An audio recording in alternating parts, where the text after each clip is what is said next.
The following contains spoilers for Season 4, Episodes 8 and 9 of Star Trek Discovery and Season 1 of Star Trek Prodigy. In the initial pitch for Star Trek, way back in 1964, the series was described as Wagon Train to the Stars. This was mostly in reference to its sense of exploration and discovery, but it also hints at something else that would become a hallmark of the series, the travel. Lots and lots of travel. It may take days, weeks, or, in the case of shows like Voyager, years for the crew to get to their destination, and as such, it allows plenty of time for adventure and character growth. However, new technologies introduced in shows like Discovery and Prodigy have eliminated that travel time, fundamentally changing the nature of their plots. That's keenly on display in this week's episode of Discovery, where the ship must continue their pursuit of Cleveland Booker and Ron Tarka. Last week we discovered that the planet-killing dark matter anomaly was basically a piece of mining equipment from an unknown species, and Book and Tarka's desire to destroy it would make for a very unpleasant first contact, one that could potentially start a war.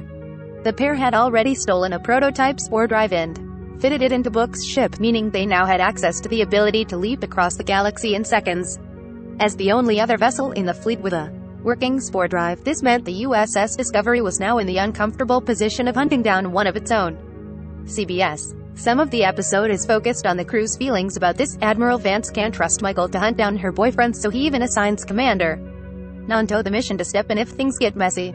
There's even some dialogue between minor crew members like Nielsen and Reese and how they feel about the whole thing. It's nice to see them get some screen time, but it also shows how little we get to hear from them in a typical Discovery season. Consider how many classic episodes of the franchise took place during, or were about, a long trip between planets.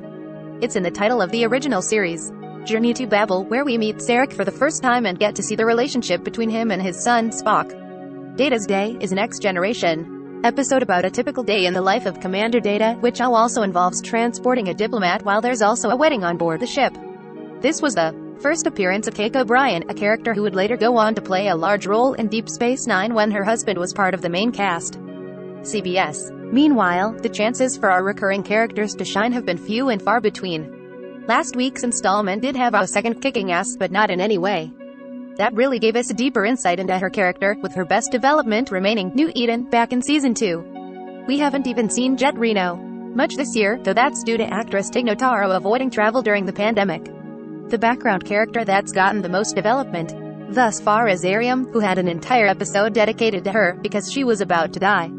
The immediate travel time also makes itself felt with the main cast, who get to return to familiar locations on a regular basis. Starfleet headquarters, Earth, or any of the various planets the ship has visited before. Nothing is off the table for a drop-in, which means that past storylines and characters like Admiral Vance can be readily revisited. That leaves even less time for the audience to get to know the rest of the crew. CBS.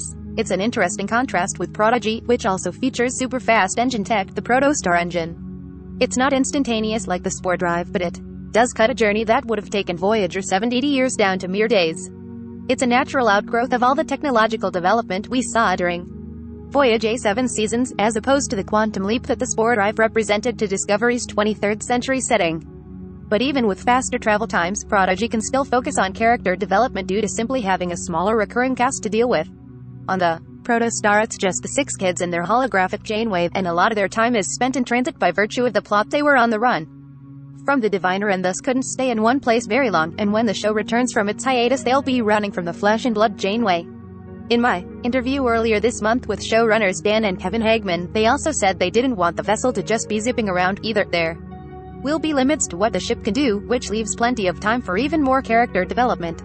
Even Murph is due for a character arc. CBS. After the cursory hand-wringing to Discovery jumps straight into the action, with a game of cat and mouse as Book and Tarka pursue the DMA, and the USS Discovery pursues both the DMA and Book's ship. It's a bit exciting, though loaded with technobabble. They can't outrun each other, so the show needs to find sci-fi tricks to keep the chase interesting. But the bulk of the action is still focused solidly on Michael, Book and Tarka, pushing a lot of the usual teamwork and ensuring character interaction usually found in Star Trek shows to the background. It's still an interesting story, to be sure, it's just not one that serves its recurring characters very well.